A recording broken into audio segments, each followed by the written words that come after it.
Hey, it's Jason from Bohemiabees, and we're actually going to be open feeding today. So we're going to prep our open feeders. We've done this a couple times in the past with 5-gallon buckets and other things, but watching some of our peers in the YouTube space, it's a great way to learn new ways, new techniques. I encourage everybody to go out and search on YouTube for all the different beekeeping channels that are out there. There's a ton of them out there. But in the space, we share the techniques that work for us, and then we hope that maybe someone gets that little bit of information, builds upon it, or makes it their own. So I'm taking a page out of Bruce's Bees. Bruce, I'll put the link in the description below. Thank you for the tip. I'm going to use totes this year. I thought it was a pretty good idea when I saw him do it with his feeder video he recently did. I'll put a link in the description below on that as well. We built a feeder with a tote last year and didn't do a video or publish it on it, but we used to reference his videos to do that. So that's really how the community of beekeeping works, is to take tips and ways that people are successful with practices within beekeeping and then really make it their own, put it in their apiary, see how it works out for them. So what we've done is we've taken a tote.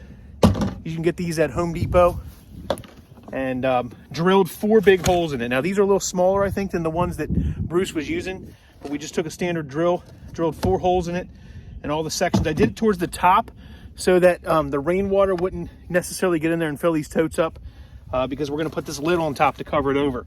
This lid will lock on, and then this will be their way for the bees to go in and get to the feed that we're going to put in there. We're going to fill them with pine straw, like you see here, so that the bees will actually be able to not drown in that feed, because it will be filled with about 5 gallons of feed in here.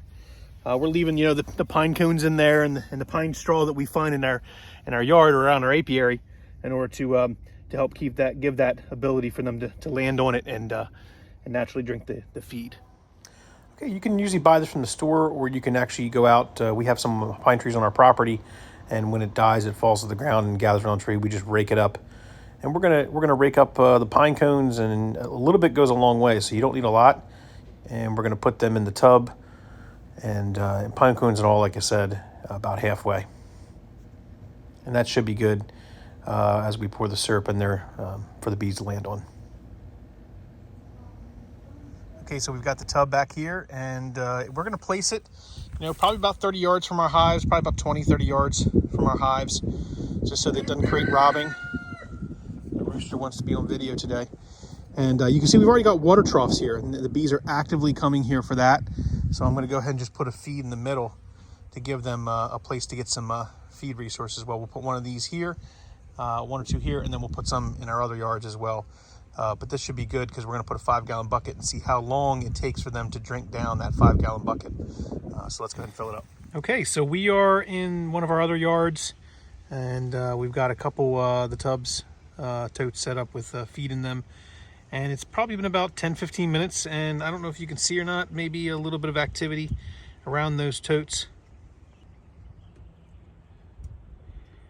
Looks like they've already found them, and there's a few bees that are checking it out, getting some of the spillage on the sides, maybe saying, what do we got here? We're going to check this out and go back and tell their buddies.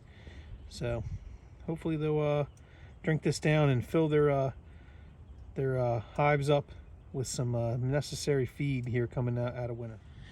And there you have it. So again, all I've really done is just taken the information that I've learned online from another beekeeper who's tried this out, and I'm sure Bruce will say that he didn't invent it either.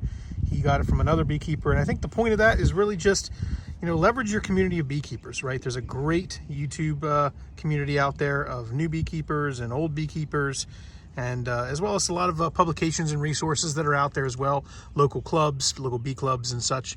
Or your state apiarist, right? Reach out to them. Most states have a state apiarist, so you can reach out to them. They'll let you know who you can connect with, and they can get you started in beekeeping, or at least help you along if you need some tips.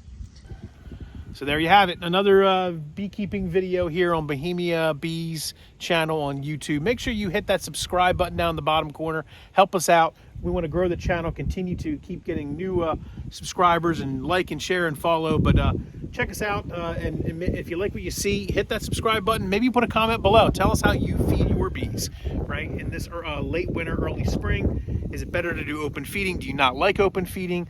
I'm really curious to see how the beekeeping community that subscribes to our channel feeds their bees in different parts of the country at this time of year. It might be insightful. In fact, maybe you might help out another beekeeper that are in your area that you didn't know was there. So make sure you follow along and enjoy more continued videos here on the Bohemia Bee channel. Subscribe, hit the alerts button so you know when we make a new video, and follow along. Remember, here at Bohemia Apiary, beekeeping is definitely more than a hobby. It's an obsession. Thanks for watching, everyone.